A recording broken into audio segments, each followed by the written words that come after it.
السلام عليكم، كنتمنى انكم كلكم بخير وعلى خير واموركم كلها مزيانه. القضيه ديال اليوم الاخوان قضيه اللي خصكم تفرجوا فيها من الاول حتى الاخر، لحقاش هذه القضيه اللي غنهضر عليها اليوم من اغرب القضايا اللي غادي نسمعوا. ما يمكنش لحتى شي واحد منكم يتصور اشنو هما الاحداث اللي غادي يوقعوا من الاول حتى الاخر. فوجدوا القهوه ديالكم، بعدوا عليكم الوليدات الصغار، ويلا نستمتعوا بالقصه ديال اليوم.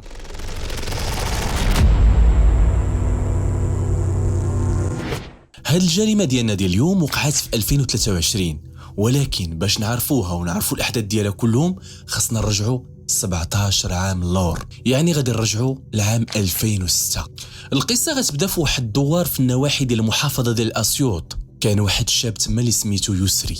هاد يسري تخرج يلاه شي عام ولا عامين تقريبا، كان كيخدم تما أستاذ في واحد الدوار. وبطبيعة الحال خلال هاد الخدمة ديال يسري في التعليم غادي يتعرف على واحد البنت اللي الله يعمرها دار واللي سميتها أمل. وعقلوا معايا مزيان على هاد الاسم هذا. أمل كانت في المدرسة هي هذيك الأستاذة الظريفة الحنونة الطيبة اللي كتعاون الوليدات واللي داخله سوق راسها اللي كل شيء كيبغيوها. فيسري بغاها من أول نظرة، وهكا كانت حتى الحالة ديال أمل اللي فاش شافت يسري غادا تبغي حتى هي من أول نظرة. من بعد يسري غادي يهضر مع أمل وغادي يجي باش يطلبها للزواج. وبحكم كيف ما كتعرفوا ان العائلات في الدوار كيكونوا كيعرفوا بعضياتهم، هادي بنت فلان هذا ولد فلان، عارفين المزيان من الخايب في الدوار. وبحكم انهم بزوجهم من عائله محافظه وزوينه، فامل فاش غتقولها لدارهم غادي يقولوا لها مرحبا بيه، حنا راه كنعرفوه وكنعرفوا دارهم. وفعلا في عام 2006 غادي يتزوجوا، والحياه ديال هاد جوج الناس يلاه بدات. كانوا فرحانين بزاف والزواج ديالهم كيبان زواج مثالي. من بعد عام ديال الزواج والتجربه غادي يكبر داك الحب اللي كان بيناتهم وغيتنمى، خصوصا فاش غيتزاد عندهم اول مولود. وبحال اي جوج الناس فاش يلا كيكونوا بادين بداو حتى هما حياتهم غير في واحد الشقه صغيره. ولكن يسري كان عنده واحد الطموح كبير، هو انه واحد النهار يدير واحد الدار كبيره اللي كتسمى دار العائله الكبيره اللي غادي يجمع فيها العائله كلها. وحتى امل كان عندها نفس الحاجه، حتى هي باغا تخدم، باغا توفر الفلوس باش حتى هي دير المستقبل ديالها اللي هو الدار الكبيره. وهكا غادي يقرروا بزوج بيهم انهم يبداو كيجمعوا الفلوس ويداخروا باش يبنيو هاد الدار ديال الاحلام. من بعد مرور عام على الزواج ديالهم غادي يتزاد اول مولود ليهم، غير رزقهم الله بالبنيه. وهنا غادي يتزاد عدد اولياء التلاميذ اللي غادي يجيو باش يطلبوا من يسري وامل انهم يبداو يزيدوا السويعات لوليداتهم في القرايه، بحكم انهم معروفين تما باللي هما اساتذه واعرين. ومع الوقت ومع هذا الرزيق هذا اللي بدا يدخل غتحسن حالتهم الماديه. ارى ليا غيدوز واحد شويه ديال الوقت، الله غادي يرزقهم بواحد المولود ثاني. هنا بالرغم من ان المسؤوليات غادا تزاد والمصاريف غادا تزاد، راه غيوليو عندك جوج الوليدات، الا ان حتى الرزق ديالهم بدا كيتوسع. رغم ان الحلم باش يمتلكوا واحد الدار كبيره ديال العائله ولا صعيب شويه، ولكن ماشي مستحيل. الاصرار ديالهم والعزيمه القويه ديالهم ما خلاتهمش يستسلموا. ارى لي امل بالرغم من انها انسانه مثقفه وانسانه واعيه، الا انها كتخاف بزاف من الحسد. كتقول دائما ان الحسد باين في عيني الناس، فاش كيشوفوهم غاديين بزوج، فاش كيشوفوهم خارجين مع وليداتهم، فاش كيشوفوهم كيجمعوا الفلوس، فاش كيسمعوا انهم باغيين يديروا الدار وباغين كيبان داك الحسد في العينين ديال الناس، وخصوصا الاقربون منهم، وسيرتو الناس اللي هما معاهم في المدرسه، اللي دائما كيتسائلوا كيفاش هاد جوج الناس اللي هما زملاء معنا في المدرسه ولكن الدخل المادي ديالهم كبر منا. زيد عليها ان امل واخا كانت محبوبه عند الناس كاملين، الا انها كاينين بعض الاشخاص اللي ما كيحملوهاش. مع مرور الوقت وبالضبط غادا تدوز 5 سنين غادي تزاد عندهم ويرزقهم الله بالمولود الثالث. صحيح ان المسؤوليات غادا تزاد دابا اكثر والامور غتزيد تعقد، الا ان الرزق ديال الله سبحانه وتعالى غادي يوسع بسبب هاد الوليدات هادو. طبيعه الحال تزادوا الوليدات ولكن حتى رزقهم تزاد معاهم، وفي نفس الوقت الخوف من الحسد والعين كيتزاد عند امل نهار على نهار، خصوصا في هذه الفتره هذه بالذات فاش قربوا انهم يشريوا الدار ديال الاحلام ديالهم. ارى ليا في واحد النهار امل كانت كتهضر مع شي حد اللي قريب ليها اللي هي صاحبتها. هنا هاد صاحبتها هادي، ويا اعوذ بالله من هاد الصحابات هادو، كاينين شي صحابات اللي خصنا نردوا منهم البال. الحياه ديالك كتكون سمن على عسل حتى كتجي هي كتدخل ما بين اللحم والظفر كتخربق ديك العائله كامله، وكتبان لك انت على اساس انها الناصح الامين بينما هي راه الشيطان المبين. هنا هاد صاحبتها هادي دخلات وبدات كتقول ليها راه خصك ديري شي حويجات باش تحافظي على راجلك، انت دابا راه عندك 3 الوليدات والحاله الماديه ديال راجلك راه مزيانه، راه ماشي بعيد ان راجلك يبدا يفكر انه يتزوج عليك. هاد الكلام هذا بالضبط غادي يدير الوسواس الخناس للامل وغيبقى يدور ليها في راسها بحال شي ميكروب. هادشي اللي غادي يخلي امل انها تزيد تخاف على حياتها مع راجلها اكثر من القياس. هاد الفكره هادي بدات كدور الامل ليل نهار في الراس ديالها، وفي نفس الوقت ما باغاش تبين لصاحبتها على اساس انها كتخاف من هادشي هذا، وما باغاش تبين حتى لراجلها انها خايفاه شي نهار يبات ما يصبح ويمشي يتزوج بشي وحده اخرى. ولكن مع مرور الوقت امل غدا تناسى هاد الكلام كامل، خصوصا انها كيبان ليها راجلها راه كيدير داكشي اللي في صالح العائله ومخسر ليها حتى حاجه، والحاجه الزوينه كيجيبها ليها ودائما مهلي فيها وكيتعامل معاها مزيان. المشكله الوحيده اللي كانت عند امل هنايا هي ان راجلها دائما كيعاود لصحابو على الطموحات ديالو، كيشاركهم بالممتلكات ديالو، كيشاركهم شحال تيربح، فين كيخدم، شنو كيدير، كيشاركهم حتى الاحلام اللي باغي يدير، مثلا انه باغي يشري الدار ديال الاحلام، والناس كتسمع ليه على اساس انهم فرحانين ليه، ولكن القلب عالم به غير الله، ما كرهوش انهم ينوضوا يفرقعوه. المهم غدا تدوز 5 سنين على هذا الزواج هذا، بمعنى انهم دابا وصلوا ل10 سنين ديال الزواج، واخيرا الحلم ديال يسري وامل غادي يتحقق وغيشريو الدار ديال الاحلام ديالهم، دار اللي مكونه من 3 ديال لي زيطاج. يسري وامل غادي يعيشوا في الطاج الاول، ولي زيطاج اللي بقاو غادي يخليهم الوليدات في المستقبل. ارى ليا من بعد ما غيساليو التجهيز والتاسيس ديال الطابق الاول غادي يهزوا الحياه ديالهم اللي كانت في هذاك الدوار وغينقلوها لدارهم الجديده. ومع انتقال ديال ديك الحياه من الدوار لدارهم الجديده غينتقل وغيتزاد الحسد والبغض ديال دوك الناس اللي ما حاملينهمش. بل اكثر من هذا الشيء، الفكره ديال الحسد والمرض غادا تزاد عند امل. كيف ما كنقولوا حنا كمغاربه كاينه شي حاجه عندها قدام الرباح كتدخل عليك مباركه مسعوده، وكاين شي حاجه اللي كتدخل عليك منحوسه. وهاد الدار هذه اللي غادي يدخلوا ليها مجرد غادي يدخلوا من العتبه ديالها غتكون عتبه ديال النحس. فاش غادي يتنقلوا لهاد الدار هذه غادي تزاد عندهم المولود الرابع، ومن بعد عام اخر غادي تزاد عندهم المولود الخامس. ولكن مع هاد الشيء كامل التحديات ديال العين والحسد وهذيك الطاقه السلبيه اللي كاينه بدات كتقرب حياتهم اكثر واكثر، وهذه كانت هي البدايه ديال المشكله الكبيره اللي غتوقع. هنا امل الفكره اللي قالت ليها صاحبتها بدات كدور ليها في راسها، خصوصا الفكره ديال ان راجلها ممكن يتزوج عليها. هاد الفكره هذه بدات كتسيطر مؤخرا على الدماغ ديالها، رغم انه ما كاين حتى شي مؤشرات كتقول ان راجلها ما بقاش باغيها ويقدر شي نهار يفر فيها ويمشي يتزوج. ولكن مع الاسف امل غتستسلم لهذا الوسواس كامل، وبدات كتقرب من الناس اللي كيهضروا على السحر والشعوذه والتحصين وهذا الشيء ديال الروينه كامله. واخيرا قررت امل باش تحمي راجلها ودارها ووليداتها. على ما كيبان ان امل الهدف ديالها كان نبيل في البدايه، ولكن الطريق اللي غادا تختارو كان طريق غلط 1000%. وكيف ما كيقولوا ان الشيطان كيشجعك على الطريق الخيب إلا شاف قريب منه. واحد النهار امل غادا تسمع من عند صاحبتها على واحد الراجل طيب، كيقولوا ليه الطيب. هذا الراجل هذا كيدير هادشي ديال السحر والشعوذه وديال الجداول، كيجيو عنده المراوات يسحر ليهم باساس انه غيحصل ليهم ديورهم ورجالتهم ودروينه. فامل غتقصد هذا الراجل هذا وغتمشي عنده على اساس انها تحصن بيتها وراجلها. من اول زياره ليها لهذا الراجل هذا غادي يعطيها واحد الكتاب غريب، قال ليها بلي هذا الكتاب هذا فاش غدي تدخليه لدارك راه فيه كل شيء. الصفحه الفلانيه فيها كيفاش تجيبي الرزق، الصفحه الفلانيه فيها كيفاش تحافظي على راجلك ويتزاد داك الحب، الصفحه الفلانيه كيفاش تحافظي على الجدران ديالك وعلى بيتك، الصفحه الفلانيه فيها كيفاش تحصني وليداتك.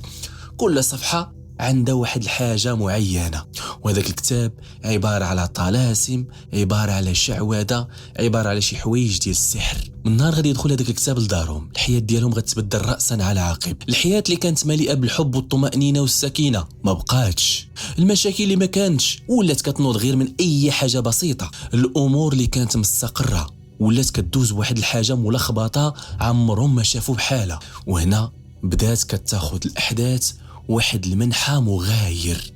مع مرور الوقت التصرفات ديال امل ولات غريبه اكثر واكثر. كان عندها واحد الايمان قوي ان هذاك الكتاب اللي كتقراه هو اللي كيدير ليها هاد الحمايه هادي. وهذا الكتاب هذا فاش كان محطوط في الدار كان بحال شي كتاب مقدس. يا ويلك دير عليه شي حاجه ولا تقرب ليه ولا تقول فيه شي كلمه خايبه. هادشي اللي غادي يطرا فاش واحد النهار يسري غيجي وغيشوف داك الكتاب، غادي يهزو بدافع الفضول انه يقراه. وفاش غيبدا يقرا غيبانو ليه طلاسم، غيفهم انه كتاب ديال السحر.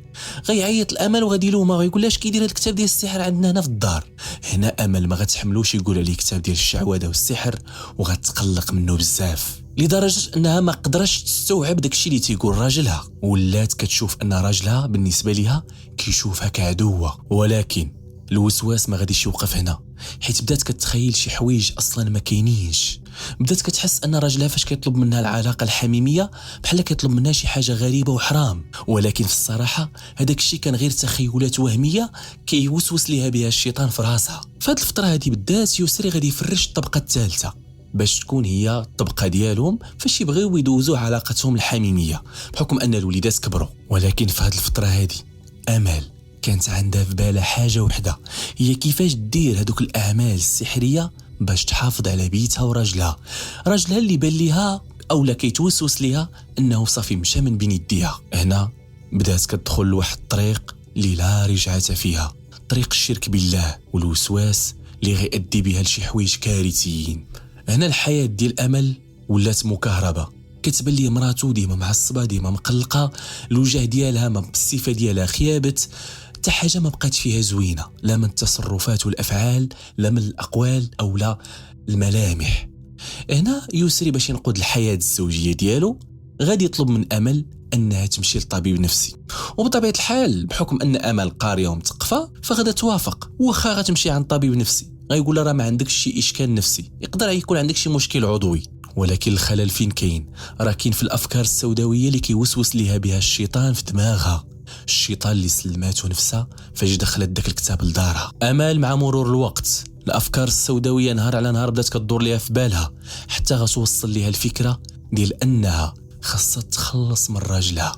اشنا هو الحل؟ هو تصفيها ليه. هاد الفكره هذه ديال انها تصفيها لراجلها بدات كتجيها نهار على نهار وكتكبر وكترسخ، حتى انها كتلقى ليها اسباب.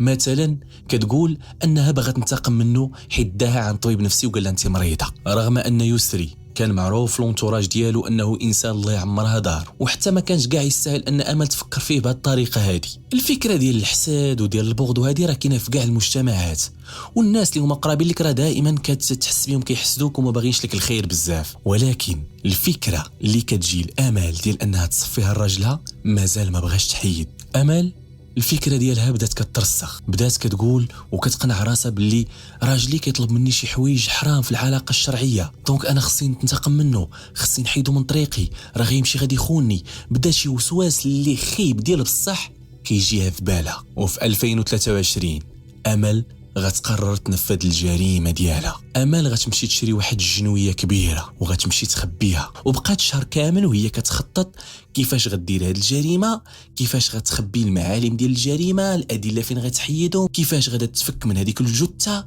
كل شيء داك الشيء بقات كتدرس فيه شويه بشويه، والشيطان كان هو المعين ديالها. بقات فحال هكا حتى غادي نوصلوا لنهار الجريمه.